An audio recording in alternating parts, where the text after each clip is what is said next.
बहनों, मातृशक्ति को नमन।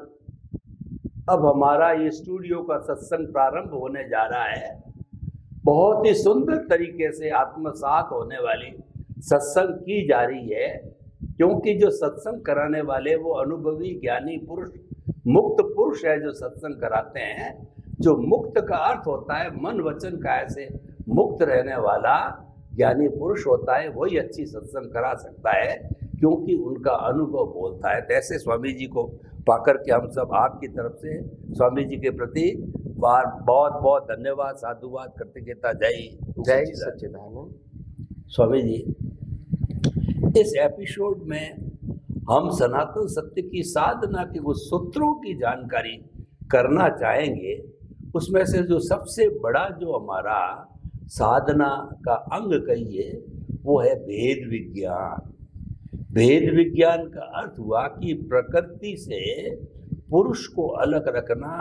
प्रकृति से जो है वो हम जुड़े नहीं, जुदापन की जागृति करें और अपने दर्शक बने रहें, ज्ञाता दृष्टा बने रहें, यानी प्रकृति को निहारते रहें एक दर्शक के रूप में, उसके साथ जुड़ करके नहीं। क्योंकि जुड़ जाते हैं तो प्रभावित होते हैं, माया जाल में चले जाते हैं, हम मिथ्या ज्ञान मिथ्या दर्शन में चले जाते हैं और हमारी तरक्की रुक जाती है, देहाध्यास में चले जाते हैं, संसार भ्रमण में चले जाते हैं। तो कृपया जो भेद विज्ञान करने में मैं जो क्या प्रश्न करना चाह रहा हूँ, श्वास एक ऐसा माध्यम है जो कि हमारी सभी महापुरुषों ने जो है, ऋषियों ने, मुनियों ने श्वास को अपने अपने तरीके से जो साधना करते थे उसका अंग बनाया है। तो क्या भेद विज्ञान हमारे श्वास के साथ हम जोड़ करके करें, दोनों को अलग अलग रखें, जुदा रखें, तो क्या श्वास का रोल जो है वो जो काम, हालांकि ये बात भी, श्वास भी प्रकृति का ही अंग है, लेकिन फिर भी मैं प्रश्न करना चाहता हूँ कि क्या ये उपयोगी हो सकता है? कृपया इसके बारे में मार्गदर्शन करें। प्रश्न के लिए धन्यवाद। देखो, श्वास की जो प्रक्रिया है, श्वास की प्रक्रिया कर्म के भुगतान के लिए तो सीक्वेंस होती है। आपका इतना ही श्वास है जितने आपके कर्मों के भुगतान का टाइम पीरियड है, उससे ज़्यादा या कम नहीं होते। तो ये फिक्स हो गया श्वास का रोल शरीर के साथ। मगर इम्पोर्टेंट बात है, जो लोग योगी होते हैं वो श्वासोश्वास को वश करने की प्रक्रिया करते हैं, स्लो करने की प्रक्रिया करते हैं, ताकि उसकी लेंथ बढ़े। श्वास फिक्स रहेगा, एक श्वास आप 1 मिनट में लेते हैं और वही 60 मिनट में आप 60 श्वास लेंगे और 60 मिनट में आप 10 श्वास लेंगे, तो आपका लाइफ तो एक कलाक का रहा, मगर श्वास कितना यूज हुआ? 10। तो आपके श्वास की लंबाई क्यों हो गई? बढ़ गई। ये कैलकुलेशन है। हालांकि ये उदय कर्म के अधीन होता है, पर मैं आपको समझाने की कोशिश करता हूँ। ऐसा नहीं है। विज्ञान में एक बात ध्यान रखना, कोई भी व्यक्ति की मन वचन काया कभी भी स्वतंत्र नहीं होती है। तो वो एंगल से मैं कभी बात नहीं करूंगा, मगर एग्जाम्पल देने के लिए मैं ऐसी बात करूंगा तो आपको समझ लेना कि उनके पास स्वतंत्रता है। ऐसी बात मैं नहीं करता हूं, मगर उदय कर्म के अधीन ऐसा हो सकता है। कई सारे लोग श्वास रोक के अपना आयुष्य एक्शन कर सकते हैं, मगर करने का मतलब स्वतंत्रता मत मानो, इसको उदय कर्म मानो। मगर साइंस का एक प्रकार है, इसमें ऐसा हो सकता है। तो और एक ये प्रक्रिया है। दूसरी प्रक्रिया ये है कि श्वासोश्वास के ऊपर ध्यान रख के आप अपना देहाध्यास मिटा के ध्यान में कॉन्सेंट्रेट रखा के, ध्यान यानी ज्ञान दर्शन में आप चित्त शुद्धि से बहुत शक्तियों के मार्ग में, सिद्धियों के मार्ग में आगे बढ़ सकते हो, जिसमें देहाध्यास नहीं आता है। देह का जीवन श्वासोश्वास के ऊपर आधारित है और वो श्वासोश्वास के आधार से आपने कॉन्सेंट्रेट करके अपना आपका जो चित्त है, जो ज्ञान दर्शन से भरा है, इसको ओपन कर दिया तो आप सिद्धियां शक्तियां प्राप्त कर सकते हैं इसके माध्यम से। तो श्वासोश्वास बात तो बहुत छोटी लगती है, मगर श्वासोश्वास में प्राणायाम शब्द भी आ जाता है और हमारे जो प्राणायाम के अंदर जो नाभि से जो श्वास लेते हैं और ब्रह्मांड के साथ उसका ओम करके कॉन्सेंट्रेट करते हैं। ओम वो दिव्य ध्वनि है, वो ब्रह्मांड का आवाज भी ओम है जो सिद्ध हो गया है। तो इसीलिए ये जो श्वासोश्वास की जो प्रक्रिया है, वो प्रक्रिया से आदमी धीरे धीरे देहाध्यास से मुक्त भी हो सकते हैं और बहुत सारी सिद्धियां प्राप्त कर सकते हैं। और आध्यात्म में प्रगति करने में देहाध्यास से मुक्त होना ही तो प्रगति का मार्ग है। तो आध्यात्म मार्ग में, प्रगति के मार्ग में, भेद विज्ञान के मार्ग में कुदरती रचना को कुदरती रचना के रूप में, प्रकृति को कुदरती रचना के रूप में देखने में ये श्वासोश्वास की प्रक्रिया, अगर आप साइंटिफिकली प्रक्रिया करोगे तो ये आपको प्रगति में, डेवलपमेंट में सहायक हो सकती है। और इसीलिए मैं मानता हूँ कि श्वासोश्वास की प्रक्रिया, कोई भी व्यक्ति जब योगी होता है तो पहले कॉन्सेंट्रेट करता है श्वासोश्वास से, और लोग जो सामान्य होता है वो पिक्चरों में कॉन्सेंट्रेट करता है। ऐसे लोग जो योगी होते हैं वो श्वासोश्वास में कॉन्सेंट्रेट करके धीरे धीरे उसको शांत कर देता है। और हम जब श्वासोश्वास को जब शांत कर दिया जाता है तो आदमी घबरा जाता है कि मेरी मौत हो गई, ऐसा लगता है, मगर ऐसा नहीं होता है। तो आम आदमी का बस की बात नहीं है, इसमें आपके गुरु सहाय भी चाहिए। तो क्योंकि श्वास बंद हो गया तो शरीर तो मर्दा हो गया, मगर ऐसा आप डायरेक्टली नहीं कर सकते। तो आपको एक लेमेन की भाषा में बात करता हूँ, ये बहुत बड़ा प्रयोग होता है और अनुभवी पुरुष के माध्यम से ही आप आगे बढ़ सकते हैं। मगर मैं श्वासोश्वास की एक वैल्यू बताना चाहता हूँ कि श्वासोश्वास के माध्यम से भी आप आध्यात्म मार्ग में देहाध्यास से अलग रहकर आप अनुभव के मार्ग में आगे बढ़ सकते हैं। और यह सही है, हो सकते हैं, मगर आपको प्रॉपर व्यक्ति गाइड करने वाला होना चाहिए, तो आप बढ़ सकते हैं। धन्यवाद स्वामी जी, आपका बहुत बहुत धन्यवाद।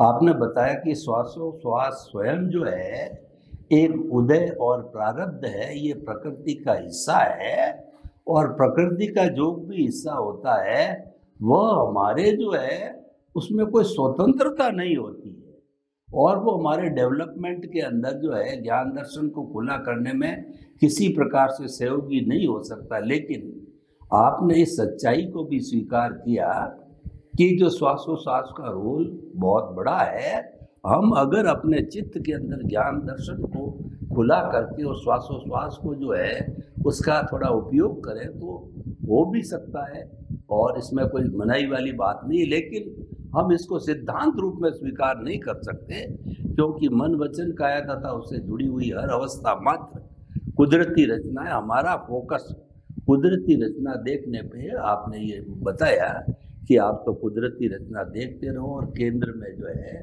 आत्मा को रखो, बस ये जो मूल सिद्धांत है ये आपने बताया। बाकी तो प्रकृति अपना काम कर ही रही है, उसमें कोई बात नहीं। स्वामी जी, आपका बहुत बहुत धन्यवाद। स्वामी जी, ज्ञान दर्शन की गहराई, ज्ञान दर्शन की पुष्टता, ज्ञान दर्शन को सम्यक करना, तो ये जो ज्ञान दर्शन में हमारा जो कहना चाहिए कि जो स्वभाव है, स्वभाव के रूप में तो हमारा शुद्ध आत्मा एक जगह स्थिर रहता है, और प्रकृति होती है वो भुगतान है।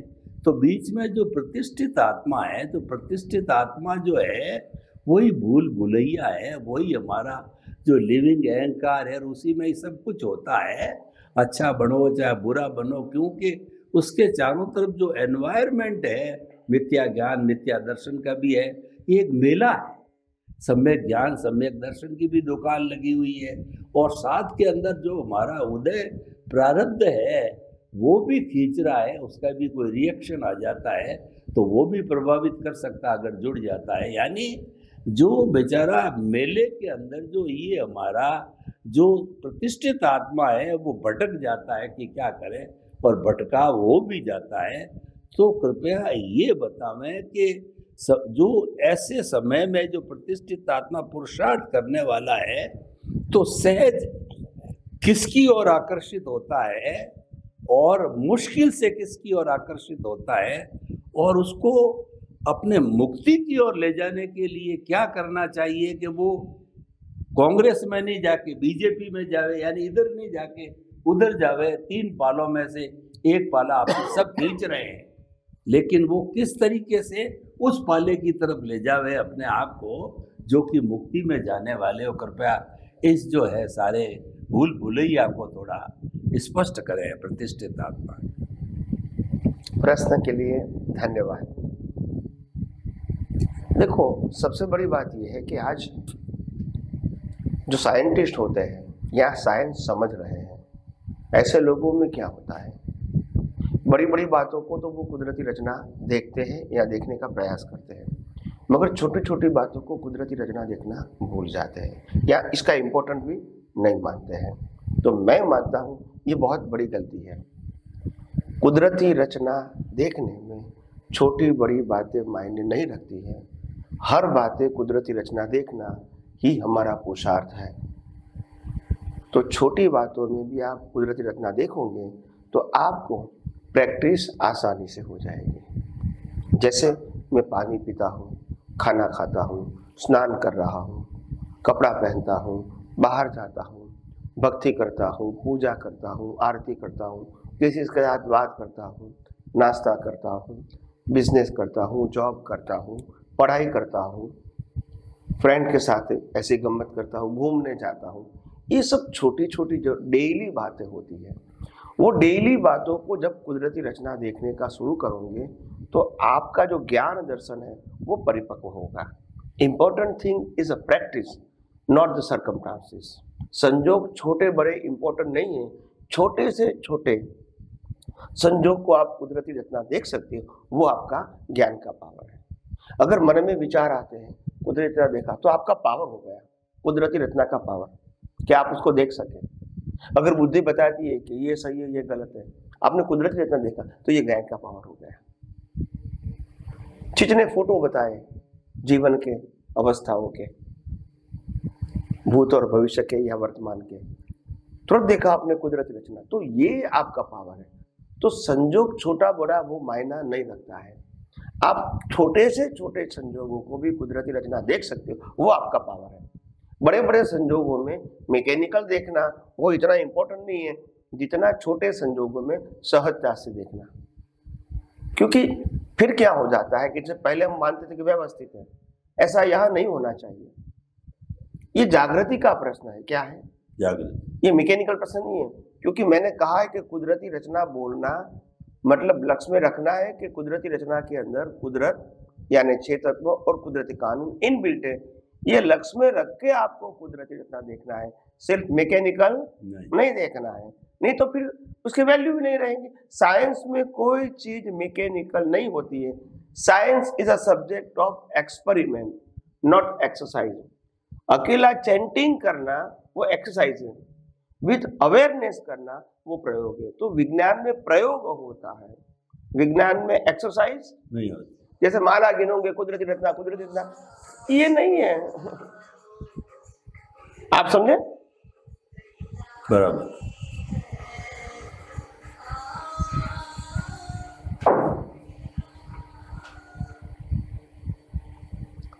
तो बात ये है, तो इसीलिए हमने कहा कि ये जो कुदरती रचना देखने की जो प्रक्रिया है लाइव ईगो की, ये प्रक्रिया छोटी छोटी बातों में शुरू करो। छोटी बड़ी कुदरती रचना देखने में सी कीमत आपको ज्ञान दर्शन करनी है, अवस्था की नहीं करनी है। विचार भी आते हैं, आप कुदरती रचना देखते हो, वो आपका पावर है, अवस्था का पावर नहीं। यहाँ रिलेटिव सत्य की वैल्यू नहीं करना है, वो तो जीरो है, छोटी है या बड़ी है कोई फर्क नहीं होता है। आप इसको कुदरती रचना देख सकते हैं, वो आपका ज्ञान दर्शन का पावर है। ऐसे आपको अध्यात्म मार्ग में डेवलप होना है, पावरफुल होना है। हम बड़ी बड़ी बातों को देखेंगे, छोटी बातों को नहीं देखेंगे, ये प्रैक्टिस नहीं है और ये प्रैक्टिस का सही मार्ग भी नहीं है। तो मैं ये मानता हूँ जैसे जैसे आप आध्यात्म मार्ग में आगे बढ़ते हो वैसे वैसे आपको समझ में आएगा कि ये जागृति का प्रयोग का मार्ग है, ये कोई क्रियाकांड का मार्ग नहीं है और ये मैकेनिकल मार्ग भी नहीं है। तो आइए हम सब आगे भी आध्यात्म विज्ञान में बहुत सारी बातें। स्वामी जी आपका बहुत बहुत धन्यवाद। आपने कहा कि ज्ञान दर्शन का डेवलपमेंट में भी केंद्र में आत्मा होनी चाहिए उसी तरीके से जब हम कुदरती रचना देखें तो केंद्र में कुदरत और कुदरती कानून को रखेंगे, जब वो लाइव बनेगा, जब वो एक्सपेरिमेंट बनेगा, वरना केवल एक्सरसाइज बनी रहेगी। इसको एक्सपेरिमेंट और प्रैक्टिस के लिए कुदरत और कुदरती रचना को भी साथ में जोड़ करके केंद्र में रख करके जो है वो हमें जो है कुदरती रचना देखना है, तब ये परफेक्ट होगी। और छोटी बड़ी कोई भी हो, वो सब एक समान, छोटी में प्रैक्टिस जल्दी होगी तो छोटी छोटी को ध्यान देना चालू करेंगे तो बड़ी में भी हमारा कुदरती रचना देखने का सहज अभ्यास हो जाएगा। आपका बहुत बहुत धन्यवाद स्वामी जी। देखिए, अभी हम गहन प्रश्नों की ओर बढ़ रहे हैं, तो इसी से जुड़ी हुई हम बात कर रहे हैं। लाइव ईगो कहिए या प्रतिष्ठित आत्मा की बात कहिए, हमने जो है जो लक्ष्य के अंदर रखा कि कुदरती कानून और कुदरत ये 6 तत्वों से बनी हुई है, समझ में रख करके, और हमने जो है कुदरती रचना को देखना चालू किया कि कौन खा रहा है, खाने वाला खा रहा है, मैं तो शुद्ध आत्मा हूँ, पीने वाला पी रहा है, मैं तो शुद्ध आत्मा हूँ, सोने वाला सो रहा है, मैं तो शुद्ध आत्मा हूँ। तो इस तरीके से ये करते करते जो है वो कई बार क्या होता है कि हम भूल पड़ जाती है हमको। कुदरती रचना जो है इतना समझ करके भी जो है छोटे रूप में सब चीज़ समझ कर भी क्या है कि भूल कर जाते हैं, और दिन के अंदर लंबे समय तक जो है उसको देखना, यानी कि हम प्रकृति के साथ में जुड़ जाते हैं, कुछ ऐसे विषय आ जाते हैं हमको खींच लेते हैं। तो ऐसे समय में हमें जो है कोई जो प्रायश्चित करना चाहिए, या जो है हमें इसको शुद्ध कैसे करें। मान लीजिए 24 घंटे में 3 घंटे तक जो है कुदरती रचना नहीं देखी और फिर ध्यान आया, तो ध्यान आने पर क्या करना चाहिए कि वो जो है मामला डिलीट हो जावे, उस 24 आवर्स के बीच का उसी दिन का कैरी फॉरवर्ड न हो नेक्स्ट डे के अंदर। तो ऐसे समय में जब मिस कर दिया कुदरती रचना देखना, पुरुषार्थ करना मिस कर दिया और हम उदय प्रारब्ध के अधीन हो गए, तो कृपया ऐसे समय में क्या करना चाहिए, कैसे करेक्शन देना चाहिए, कैसे उपचार करना चाहिए, कैसे सुधार करना चाहिए, वो थोड़ा कृपया गाइड करें। प्रश्न के लिए धन्यवाद। देखो,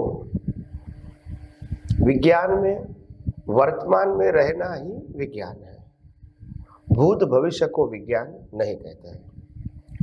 इसीलिए अगर आप चूक गए और आपको मालूम हुआ कि हम चूक गए हैं at the end of your days, तो भी आपको आपके पूरे दिनचर्या देखनी नहीं है।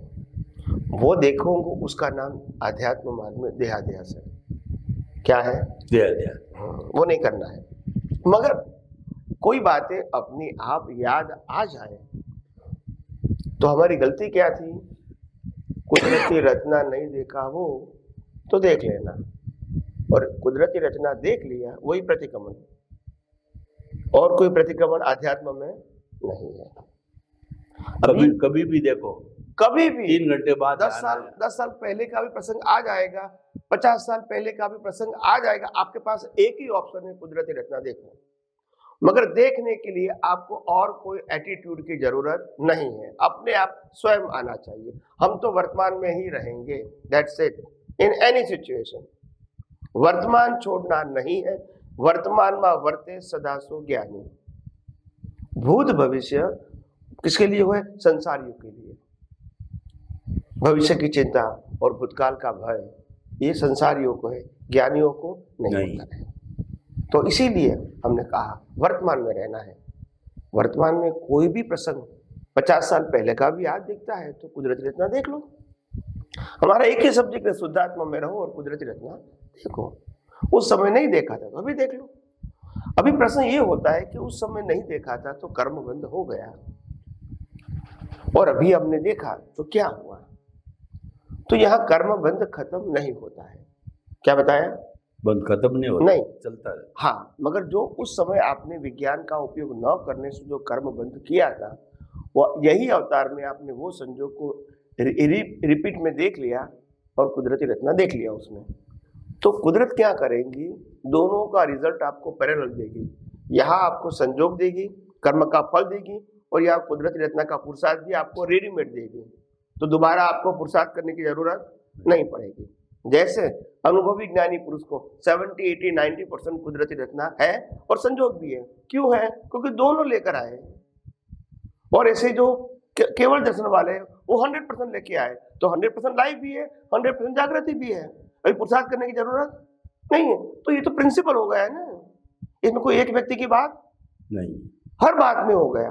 अगर आपने 50 प्रसंग में, जीवन के बड़े बड़े 50 प्रसंग जो पहले का है, 50 साल पहले का है, वो आज आपने कुदरती रचना देख लिया, तो लाइफ में जब नेक्स्ट बर्थ में रिजल्ट आएगा तो कुदरती रचना का रिजल्ट भी कुदरत आपको देंगे, यानी जागृति भी देंगे और उदय कर्म देंगे। उस समय आपको पुरुषार्थ करने की आवश्यकता नहीं रहेगी, दोनों साथ में आएगा। कुदरती रचना नहीं देख के बीज डाला, वो भी आपका अज्ञान का पुरुषार्थ है। बाद में आपने कुदरती रचना देख लिया, वो आपका विज्ञान का पुरुषार्थ है। दोनों साथ में आएंगे। और ऐसे अनुभवी ज्ञानी पुरुष जितने संजोग में बाद में भी कुदरती रचना देख लेते हैं, तो ये उनकी मैच्योरिटी हो जाती है। और इसलिए कहते हैं कि अनुभवी पुरुष को 40, 50, 60, 17% ऐसा होता है कि उसमें उनको जागृति की जरूरत नहीं है। उदय कर्म तो है मगर जागृति की जरूरत नहीं, क्योंकि जागृति भी लेकर आए। Now you understand the maturity and development. मतलब ये है। और अगर 100% जागृति लेकर आए हैं हम पिछले अवतार में से केवल दर्शन, तो फिर भी कर्म तो बने हैं। तो कर्म का जब फल आएगा तो 100% जागृति भी रहेगी, फिर पुरुषार्थ की जरूरत नहीं, वो आपका लास्ट बर्थ है। धन्यवाद। बोलिए। स्वामी जी, आपने जो बताया कि कितना ही समय पहले का आप जब ध्यान में आ जावे कि मैंने जो है वो कुदरती रचना देखने में भूल करी, उस समय में देख लो, नहीं देखा था, नहीं देखा था, ज्ञान भी नहीं था, नहीं देखा था, और अब उसको देख लो तो ये थोड़ा स्पष्ट नहीं हुआ। वापस स्पष्ट करें कि किस तरीके से जागृति के संजोग मिलेंगे। क्लियर नहीं हुई बात, कृपया इसको क्लियर करें। 50 साल के बाद अब देखा तो किस तरीके से जो है वो जो है कुदरत ने आपको संजोग दिए अगले टाइम के अंदर, ही समझ में नहीं आई बात, कृपया स्पष्ट करें। सबसे पहला एक सिद्धांत समझो, 5 साल की उम्र में जो कर्म किया था उसका फल भी नेक्स्ट बर्थ में मिलेगा। 95 ईयर्स की उम्र में कर्म किया था उसका फल भी नेक्स्ट बर्थ में मिलेगा। 50 साल की उम्र में कर्म किया था उसका फल भी नेक्स्ट, यानी तीनों का कर्म कब मिलेगा? नेक्स्ट बर्थ में। अच्छा, अभी नेक्स्ट बर्थ में जो पुरुषार्थ किया था, प्रीवियस बर्थ में पुरुषार्थ किया था, उसका फल नेक्स्ट बर्थ में मिलेगा। ये कॉमन प्रिंसिपल होगा। अभी मैंने जो जो संजोग पास हो गए वो मैंने दोबारा अपने आप याद आया तो मैंने उसको विज्ञान का उपयोग किया जब उस समय नहीं किया था। तो विज्ञान का उपयोग वो मेरा सम्यक ज्ञान, सम्यक दर्शन है, और अज्ञान का उपयोग का मेरे को रिजल्ट मिलता है। तो सम्यक ज्ञान, सम्यक दर्शन और रिजल्ट दोनों साथ में क्यों आएगा? क्योंकि आपने जो संजोग में आपने कुदरती रचना न देख के बीज डाला था, वो इस संजोग में आपने कुदरती रचना देखा है, तो आपको कुदरत रिजल्ट पैरेलल देगी, 50 साल बाद नहीं देगी, नहीं तो उसकी वैल्यू समझ में आया? जब मैंने 50 साल पहले का संजोग आज कुदरती रचना देख दिया तो नेक्स्ट बर्थ में रिजल्ट दोनों साथ में आएंगे, एक फिजिकल परिणाम के रूप में और एक जागृति के रूप में, दोनों का रिजल्ट आएगा। तो फिर मेरे को पुरुषार्थ करने की जरूरत नहीं पड़ेगी, क्योंकि वही संजोग को मैंने देखा है। 50 साल पहले जो कर्म बना है उसी संजोग को मैंने देखा है, तो रिजल्ट भी उसी संजोग के साथ आना चाहिए, और कोई संजोग के साथ ये जरूरत नहीं है। तो पुरुषार्थ का रिजल्ट आया, किसका आया? ये अज्ञान पुरुषार्थ, ये विज्ञान पुरुषार्थ, मगर दोनों पैरेलल हो गए जब रिजल्ट आया तब। समझ गए स्वामी जी, आपका कहने का मतलब ये है कि नेक्स्ट बर्थ में हम जो कहते हैं ना कि डेवलपमेंट कैरी फॉरवर्ड होता है, तो ये इकट्ठा होता होता कैरी फॉरवर्ड होगा, और लाइबिलिटी ये भी उसके साथ के अंदर चली गई। ये प्लस माइनस जीवन के अंदर होती रहती है, जब याद करते हैं भूलते, याद करते भूलते, और सारी इकट्ठी होकर के ये दोनों जो है वो ज्ञान दर्शन चाहे मिथ्या हो चाहे दोनों हो, वो कैरी फॉरवर्ड हो जाते हैं और भुगतान ही रहता है। स्वामी जी आपका बहुत बहुत धन्यवाद। एपिसोड यहीं संपन्न हो रहा है। जय सच्चिदानंद। जय सच्चिदानंद।